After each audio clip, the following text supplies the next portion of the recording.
Hello, welcome to another day of United Nations Special Week from Impact Consulting Bangalore. I am Jyoti Krishnamurthy, the head of HR and the host for today's talk. We have with us today Dr. S.N. Mishra, an infectious disease physician and public health expert with around 30 years of experience.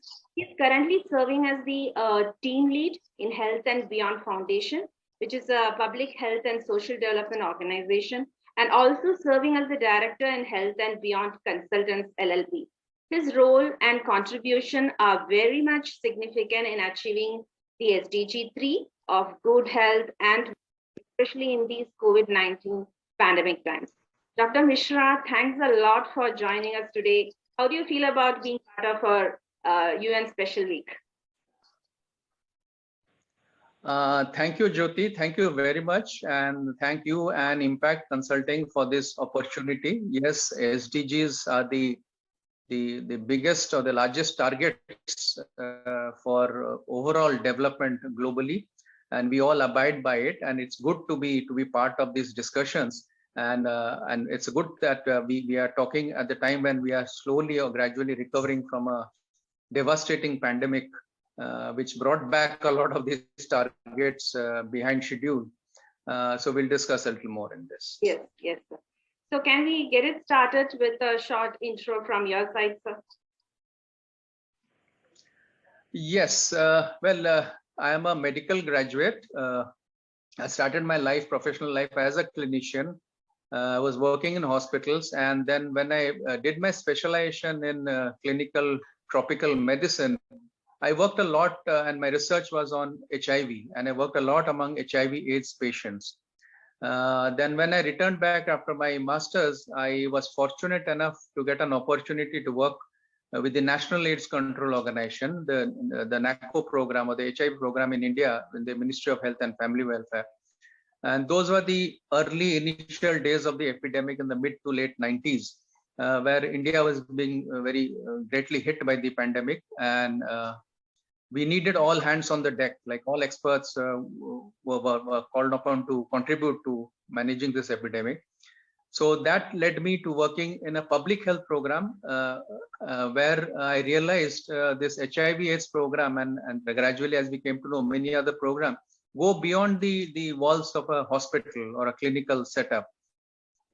And while working there, I realized public health is, and my passion for working in public health was ignited there. I realized that at least my passion, and I can contribute more to health programs as a public health physician rather than a clinical specialist. So I continued and did my second master's in public health. I didn't have a formal degree in public health then, but I did my second master's in public health from Antwerp, and then came back and subsequently continued working the same HIV/AIDS arena with the UNAIDS program for a few years, and then with the Clinton Health Access Initiative. Then it was known as Clinton Foundation. And then for a large part, I worked with the Futures Group International India, which now is called Palladium Consulting. We know it with more as a Futures Group. I spent a decade, a little more than a decade there, again, expanding my program from HIV/AIDS to other public health areas. And then recently, I got associated in the last few years with the Health and Beyond Foundation. So I'm working in the same space as public health and disease control. That's a beautiful career you have, sir. And you seem to have, yes, you said a decade-long association with Palladium Consulting as director and technical advisor. So can you share with us some milestone moments while working there? Yes, I mean, as I said, a decade in one organization was a huge experience for me, and it was a very successful period of my professional career. I was brought in to kind of look at expanding the company profile. It was already working in the space of public health. We had a lot of digital information and the management information systems into a program. So when I joined as a medical doctor, I reached out, and the leadership in that organization was kind enough to allow me the opportunity to experiment and explore further. I reached out to, or rather, our team reached out to multiple donors, multiple programs. And one other thing which I liked about that, all our programs were aligned with the national efforts, with the government efforts, whether it's HIV, tuberculosis, malaria, maternal child health. All the programs we continued supporting national efforts in filling up the gaps and strengthening the efforts. So our policy was never to set up any parallel structures which would not be sustainable in the long run. So that kind of helped me in design our programs to reach out across several states. We did very large pan-India programs, cutting across various diseases, health system strengthening, all infectious diseases, non-communicable disease, maternal child health. So it also helped me to reach across various corners of this country, understand the people, what they are facing. I strongly believe in one size doesn't fit all.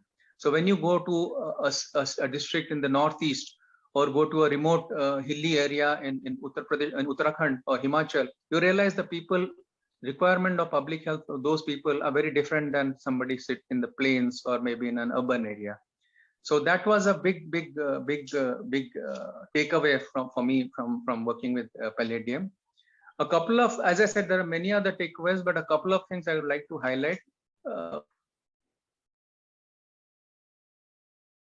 Most of our donor-driven projects were very targeted for achieving a target. Many times it was challenging, but it was it made us more enthusiastic to at least deliver what is expected from us as per targets, as per timelines of large programs with the Global Fund.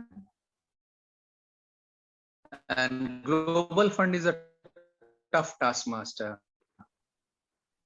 I mean, we were monitored every one program we did was a felt need during that time, was strengthening or training the healthcare providers in providing medical services in hospitals or any other healthcare facilities. And nurses were identified. They take up the brunt of work in the hospitals, but there were hardly not much investment into that training or capacity development. So we did this program with the Indian Nursing Council in partnership with the Indian Nursing Council. And we covered about 1.5 lakh nurses across different states. We reached out to almost every district, reached out to nurses who have been working in the field for more than a couple of decades, but nobody had called them for a training program. They learned on the job. They were left for their own devices, own means. So that was a very satisfying experience for us. And for the first time in that program, we designed a program for nurses, by nurses, and they implemented it themselves. The nurses themselves implemented. They understood what their nurses need in hospitals. It was not a doctor-driven. We provided technical support. We facilitated. We did some handholding, but they came up with their own solutions. We just mentored them, and that was a huge success. And a lot of other firsts in that program was that we developed or included a program of supportive supervision, where we continued the training beyond classroom into the hospitals. So we had nurse mentors, the nurse tutors, who went on and saw how the trained nurses were working in the space. The other thing which we did was that this curriculum got integrated into the undergraduate course of the nurses. So it was one-time investment for a sustainable outcome. We don't have to repeatedly reinvent the wheel. So that was a very big achievement for us. In fact, Global Fund had given us an A+ rating for some of the targets we achieved in that. So that's a very big takeaway. The other takeaway, which was really very good while working for such long in Futures or Palladium Consulting, was the team which we picked up, or the team which continued in our projects, stayed with us till very end. Normally people change jobs. So the motivation, the passion, everything was so good that people continued staying with us. We almost retained almost 95 to 98% of our staff from the beginning till the end. Very few people moved out from projects. So those are some of the takeaways from working with these large-scale programs. That's a very fulfilling time you had. And you're currently the team lead in Health and Beyond Foundation. So how did you connect with them, and what's the kind of work the foundation does in public health? Okay, Health and Beyond Foundation, as the name suggests, we have to look at health with a beyond part of it. Health has been traditionally working. If you are looking at HIV, we look at from a clinical point of view. We look at a disease which requires treatment. So we bring people to hospitals, we treat them, etc. Chronic illnesses, again, it's all treatment focused. Well, but when somebody falls ill, when there's a health condition in a family, there are a lot of other implications that happens. Economic effects come up, out-of-pocket expenses. So financially, people get really handicapped when there's a big medical expense in the family.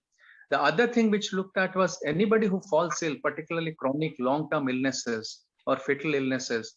Mental health and mental wellness forms are very important part of good health.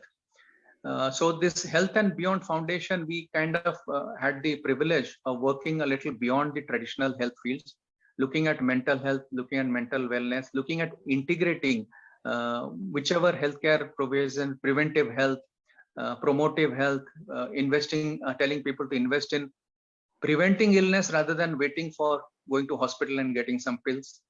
And then, yes, mental illness, we knew for past few years has been the next epidemic. Of course, the COVID pandemic came in between, but we had been realizing that mental health and mental wellness is cutting across all sections of society, whether it's urban, whether poor, rich, young, old. We had very young students suffering very severe depression and stress.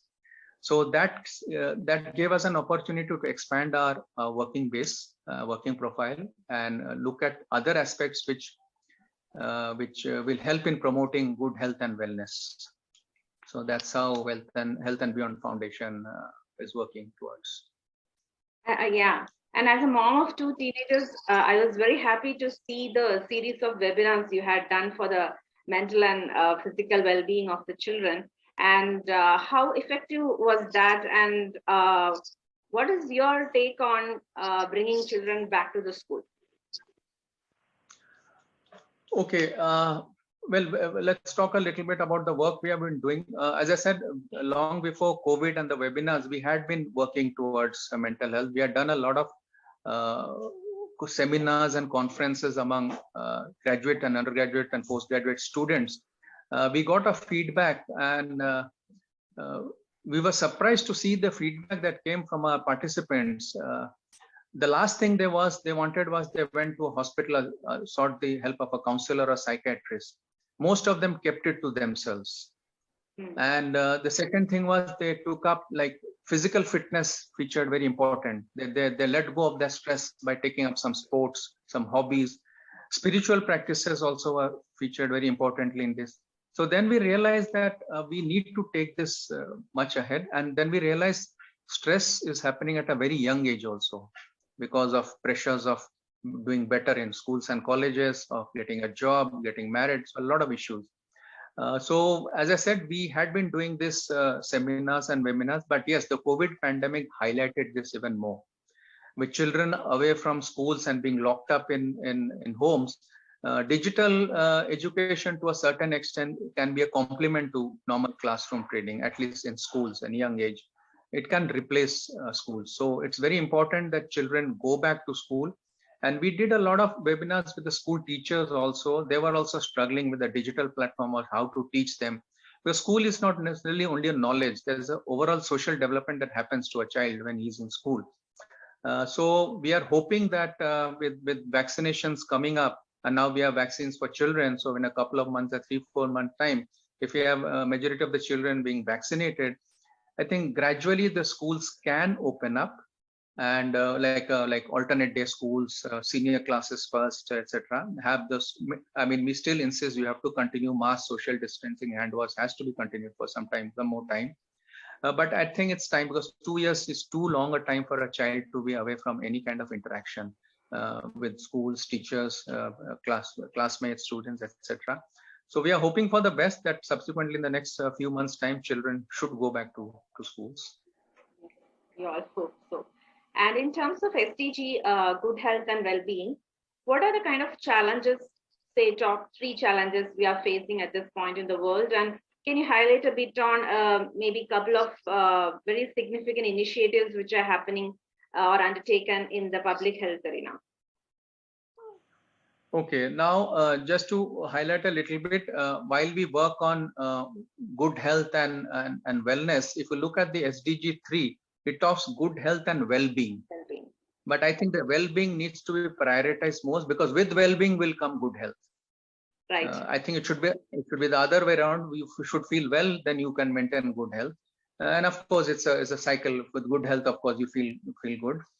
And in our present organization, while we are working through the traditional work of tuberculosis elimination, we are also, as I said, our programs are also aligned towards the SDG 3 targets. We have Government of India looking at elimination of tuberculosis by 2025. So we are in discussion of bringing in some technology partners so that we support the government in reaching that target. The three major problems which the SDGs are facing at the moment is geographical disparities. Okay. The COVID-19 epidemic highlighted even more. Some countries are still lagging behind, some countries are moving ahead. And as we look at the COVID pandemic, as we said, to protect all, everybody has to be vaccinated. We can't have one country being vaccinated and the other. So to achieve SDG goals, so whatever targets we have, the whole world has to gear up so that we have equitable distribution of resources, so that every country goes to achieve. Because with infectious diseases and with travel happening globally now, everybody is traveling to every part of the world. It will be very difficult to control one disease in one part and expect that the other part, it won't spread to the other part. So it has to be a collective global effort. Every country has to be brought up to speed for achieving this target. The second is talking about we need trained human resources. We have the know-how, we have the services, but in many parts, including India, we have not many healthcare providers, service delivery providers available in many remote parts of this. That will continue. To achieve these targets, we need service delivery to be strengthened. And for service delivery, as we open up like more medical colleges, we have more doctors, we have more nurses, etc. The shortage will always be there till we really target the burden of diseases. Because the more people you put in, the more disease burden, then we will always be running behind the target rather than going ahead of the target.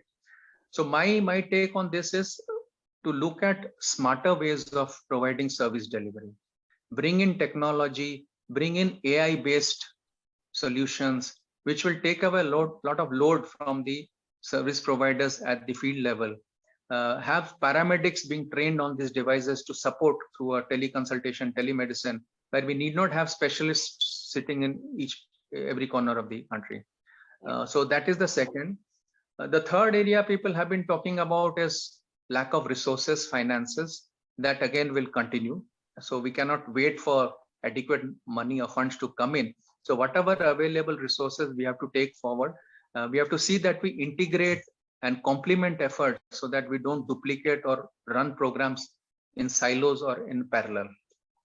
So these are the three main challenges. Now, work regarding targets, well, a lot of countries, including India, had moved ahead in achieving a lot of targets in the past few years. But as I said, with the COVID pandemic has become a big disruptor. So it reversed a lot of these gains which we had achieved. But we are hoping that we will pick up speed in the next couple of years. And most countries are also working towards that. India has a little bit of ambitious. We have kept our targets a little ahead of the schedule. So our TB elimination is 2025, not 2030, which is good. It promotes, it motivates, it pushes people to put in that extra effort. So I think it's very good because SDG is a good kind of a check and balance where we need to see where we are moving and how we are moving. The last thing on the SDG should be every country should devise their own local solutions. You might have a broad principle of how to achieve it, but people all over the world are different. People's health requirements will be different. So how can a solution be same? So every country or every geography needs to come up with customized solutions for their local population and the local needs. That makes sense. And based on your extensive experience of around 3 decades, what is your take on how civil society organizations can align with the government efforts for SDG achievement? Yes, the basic principle of bringing in civil society organization is to bridge the gap which the governments may not be able to fulfill, or to reach out to people and communities where the government program doesn't reach or people do not access government program. That's why we have the whole movement of civil society organizations. So it is very important for civil organization to continue filling that gap rather than duplicating efforts or rather than setting up parallel structures. In a shorter run, you might do wonderful results, but in a long run, when it's not sustainable, the money finishes, the project finishes, the program collapses. So it's very important to align. And second thing, as I said, post-COVID, there has been a fund crunch for working in these areas.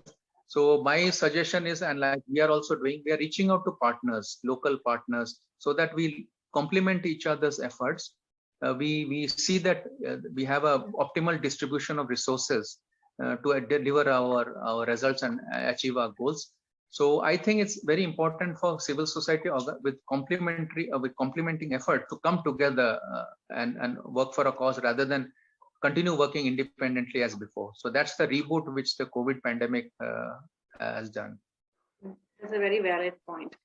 And I'm sure through your work, you're inspiring, many, and would love to know who was your inspiration or what was your inspiration and what kind of best practice or policy you follow. Inspiration, yes. We come from a family of doctors, starting with my grandfather. He was one of the first MBBS doctors trained in India who went abroad for his FRCS, etc. Then my father was a surgeon. So I continued the practice. So that was my first inspiration. So when you are in a family of doctors, you get inspired. Second thing, inspiration was of switching from clinical practice to public health, where I came across some very good public health colleagues and public health managers, be it from the medical fraternity or be it from the bureaucracy, who really had passion for public health. So I was very fortunate to work with them and was inspired by what they're achieving with very little what was available for any disease. So that was my second inspiration. The third inspiration has been again, as I said, I've been very fortunate to work with teams where my colleagues and all have been very discerning. So they go on questioning a lot of things which help me to improve and learn more and see to it that we achieve the perfect result that is expected. So these are some of the inspirations in my life. Otherwise, as I said, as a doctor, we are trained to